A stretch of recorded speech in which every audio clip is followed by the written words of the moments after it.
Enfants nés sans les bombes, on va vous raconter l'histoire des enfants nés sous les bombes, oubliés au fond des entrailles de l'histoire.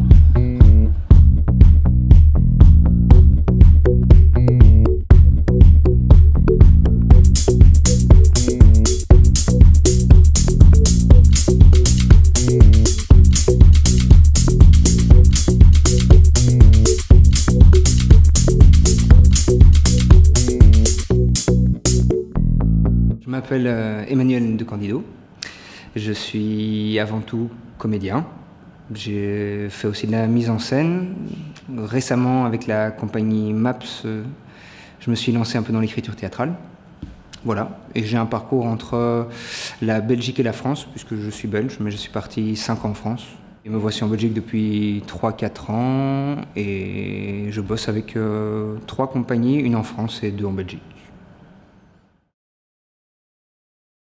Je suis sorti de l'école avec une compagnie où on est 5 et on avait envie de travailler sur des projets où la parole serait secondaire. Donc je suis très bavard en général et très bavard dans certains projets, là c'est l'inverse.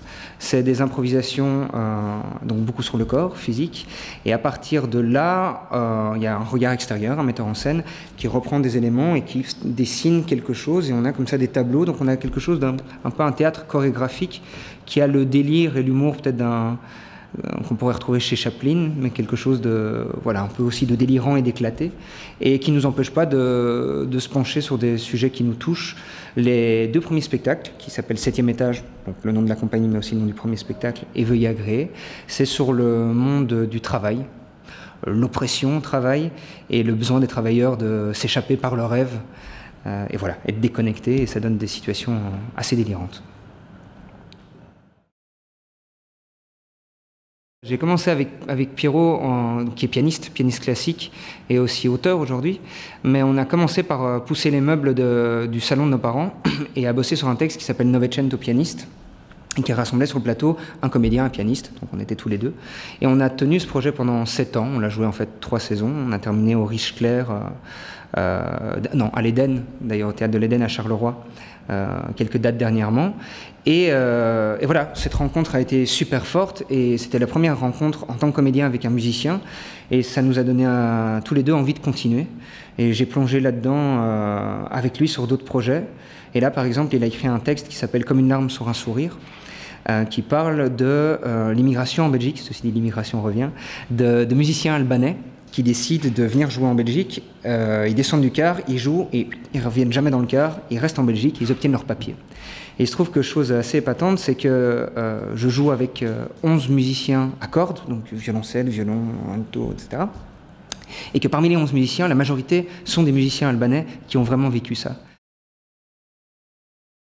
Pourquoi le théâtre? C'est une rencontre. Je suis allé à l'Académie d'Anderlecht, je suis tombé sur un comédien qui s'appelait Jean Hayet. Je dis qu'il s'appelait parce qu'il est décédé, paix à son âme, ce grand homme qui avait une voix très très basse, une voix incroyable.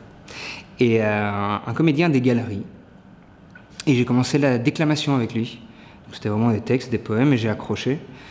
Puis j'ai étudié, j'ai fait des études tout à fait autre chose, et ça m'est toujours resté en tête. Et à un moment, je me suis dit, je me lance. Et voilà, donc j'ai commencé le théâtre, et je crois que depuis que j'étais ado, j'avais quand même des tas de films qui m'avaient aussi touché. Et peut-être qu'à un moment, je rêvais d'être Al Pacino. Et ça n'a pas été le cas, ce ne sera jamais le cas, mais j'aime toujours les films d'Al Pacino.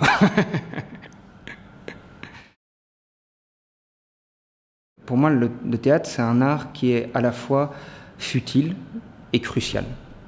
Les 2 en même temps. Futile parce qu'il s'agit d'un jeu. On a bien un espace délimité, comme on dirait un terrain de sport, on a des règles du jeu, on a des joueurs qui sont sur le plateau, on a des spectateurs qui sont venus voir un jeu. Et dans ce sens-là, il y a une part que j'assume complètement aussi de divertissement et de rapport d'un public face à des joueurs.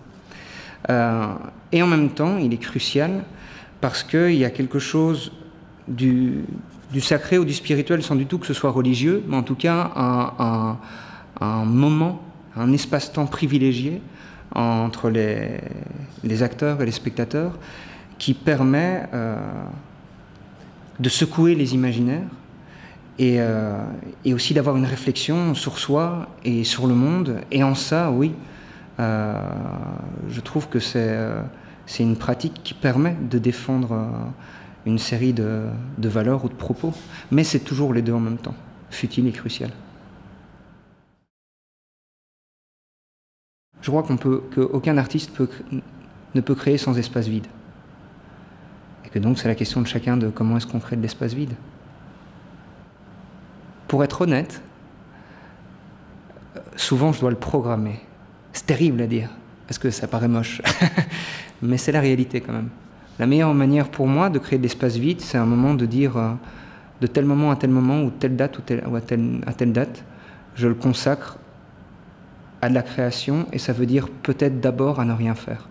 Et à la fois, tu te dis, mon Dieu, il faut que je fasse, il faut que je sois présent. C'est parfois un mauvais drame, un mauvais vaudeville de l'acteur qui essaye de dire, il faut que je joue, ou il faut que j'ai tel ou tel projet, ou même si c'est mal payé, ou les conditions sont mauvaises, faire comme acteur ou faire comme artiste pour se donner à soi-même et aux autres l'impression d'exister en tant qu'artiste. Il faut négocier avec ça. Il faut négocier avec ça. Je crois que c'est pareil pour tout le monde, ça, pour le coup. Qu'est-ce qui va se passer? Il se passe que là, je file dès lundi à Paris pour jouer au théâtre de Belleville pendant 3 semaines avec la compagnie du 7e étage. On jouera justement le spectacle 7e étage qu'on avait joué ici au Riche-Clair pour une date, et on joue aussi Veuillez agréer, donc en diptyque. C'est parti pour 3 semaines. Et on espère très très fort, allez, ça va se faire, pouvoir revenir en Belgique et présenter tout ça en Belgique. Comme une larme sur un sourire avec Pierre Solo, ce sera des dates ponctuelles, puisque c'est au rythme des musiciens classiques, pour 2014, 2015 et sûrement aussi 2016. Et alors en novembre, au Riche-Clair, il y aura le Exil 1914, donc de la compagnie MAPS, écrit par Philippe Beit, Stéphanie Manger et moi-même.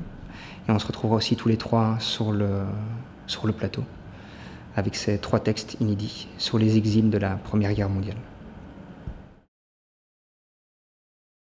14-18, la der d'Eder. Premier jour écraché, mes sœurs, mes frères. Dans les tranchées, on croyait qu'on avait gagné la paix qui devait achever la dernière guerre. On y croyait, c'était trop beau. Avec notre coquelicot à la boutonnière et toutes nos promesses en bandoulière, tu parles. 20 ans après, on replongeait dans le grand charnier. 2014, c'est un drôle d'anniversaire, tu sais. C'est le centenaire d'une drôle de guerre, tu sais. La compagnie MAPS a écrit 3 récits là-dessus, pour 3 acteurs, Steph, Philippe, Manu. Ça parle des oubliés de la grande histoire, de nationalisme, de propagande, d'un soldat congolais venu crever dans la fange des campagnes de l'ouest de la Flandre. Ça parle d'exil, de retour au pays, d'un frère qui se bat, d'un frère qui désobéit, de visages et de villes défigurées au sens propre comme au figuré, et des Belges qui se sont fait la malle. Plus d'1 million, bye bye Belgium, comme quoi l'exil n'est pas réservé aux blacks au beurre qu'on voit fuir la misère dans les flashs du JT. Sans prétention, mais sans concession, notre théâtre ouvre la réflexion. Dehors, comme toujours, la rumeur gronde, mais dedans se murmure l'histoire du monde. Enfants nés sans les bombes, on va vous raconter l'histoire des enfants nés sous les bombes, oubliés au fond des entrailles de l'histoire.